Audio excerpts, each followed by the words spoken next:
आइए दोस्तों, आज हम बात करेंगे ऐसे विषय पर जिसके बारे में सब जानते हैं लेकिन पूर्ण रूप से हर कोई नहीं जानता। तो दोस्तों, हम बात करेंगे महात्मा गांधी जी पर, जिन्होंने भारत के लिए बहुत कुछ किया। तो बात करते हैं उनके जन्म से। गुजरात के पोरबंदर में 2 अक्टूबर 1869 को जन्म लेने वाले मोहनदास करमचंद गांधी जी को महात्मा गांधी जी के नाम से भी जाना जाता है। महात्मा गांधी जी भारत और स्वतंत्रता आंदोलन के एक प्रमुख राजनैतिक एवं आध्यात्मिक नेता थे और साथ ही वह सत्याग्रह के माध्यम से अत्याचार के प्रतिकार के अग्रणी नेता थे। महात्मा गांधी जी की माता पुतलीबाई, पिता करमचंद गांधी जी थे। करमचंद गांधी जी के 3 पुत्र लक्ष्मीदास करमचंद गांधी, करसनदास गांधी और महात्मा गांधी जी थे। गांधी जी तीनों भाइयों में सबसे छोटे थे। गांधी को महात्मा के नाम से 1915 में सबसे पहले राजवैद्य जीवराम कालिदास ने संबोधित किया था। हिंसा और सत्याग्रह के सिद्धांतों पर चलकर भारत को आजादी दिलाने में उनकी महत्वपूर्ण भूमिका रही है। सुभाष चंद्र बोस ने 1944 में रंगून रेडियो से गांधी जी के नाम जारी प्रसारण में उन्हें राष्ट्रपिता कहकर संबोधित किया था, इसलिए उन्हें भारत का राष्ट्रपिता भी कहा जाता है। सन 1915 में भारत वापस आने से पहले गांधी जी ने एक प्रवासी वकील के रूप में दक्षिण अफ्रीका में भारतीय समुदाय के लोगों के नागरिक अधिकारों के लिए संघर्ष किया। उन्होंने सन 1930 में नमक सत्याग्रह और 1942 में भारत छोड़ो आंदोलन से खासी प्रसिद्धि प्राप्त की।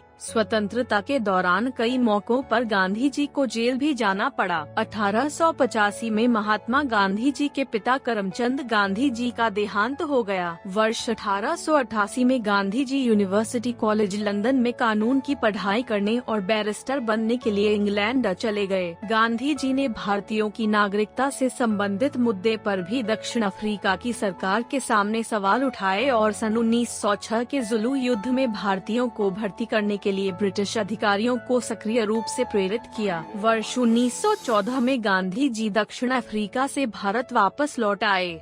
इस समय तक गांधी एक राष्ट्रवादी नेता के रूप में प्रतिष्ठित हो चुके थे। वह उदारवादी कांग्रेस नेता गोपाल कृष्ण गोखले के कहने पर भारत आए थे। शुरुआत में गांधी जी ने देश के विभिन्न जगहों का दौरा किया और राजनीतिक, आर्थिक और सामाजिक मुद्दों को समझने की कोशिश करने लगे। बिहार के चंपारण और गुजरात के खेड़ा में हुए आंदोलनों ने गांधी जी को भारत में पहली राजनीतिक सफलता दिलाई।